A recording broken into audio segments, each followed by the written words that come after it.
So hi guys, welcome back to my YouTube channel. So ngayon guys, is kakain na naman tayo. Kain muna tayo bago maglaba. Ayan. So yan ang ulam namin guys. And merong itlog tsaka paksiw na salmon. Bili paksiw. So yan guys, masarap siya. Kasi madami akong gagawin, kaya kumain muna ako kasi nag-ano yung tiyan ko pag walang kain, pag naglalaba ako, ganyan. Malamig sa tiyan, kaya kailangan talaga yung almusal. So, alam mo na, magpatanda na, ganun talaga.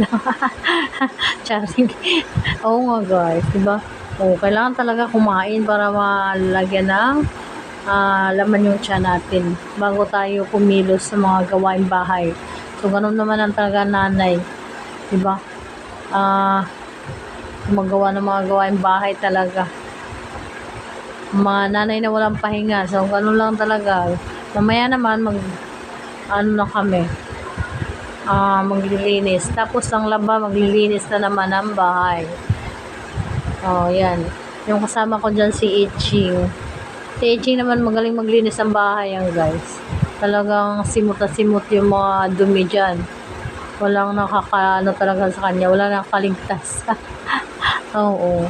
Galing maglinis yan si Iching talaga. So, ayan. Habang kain muna tayo. So, yung pala guys, masarap siya. Yung ating paksiw.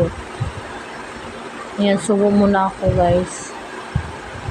Sangag pala yung namin guys. Sinangag na kanin, tsaka itlog. Ay, yung itlog naman, hindi naman namin sinangag, no? And, prito lang. Yung kanin lang ang sinangag. O, diba? Tsaka kape, partner ng kape, diba? Sarap. Ganun talaga, ang sarap. Tapos, nagkakamay pa. O, diba?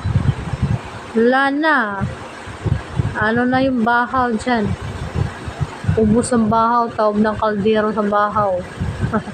Sinangagla ni Jill. Napakasarap siya guys.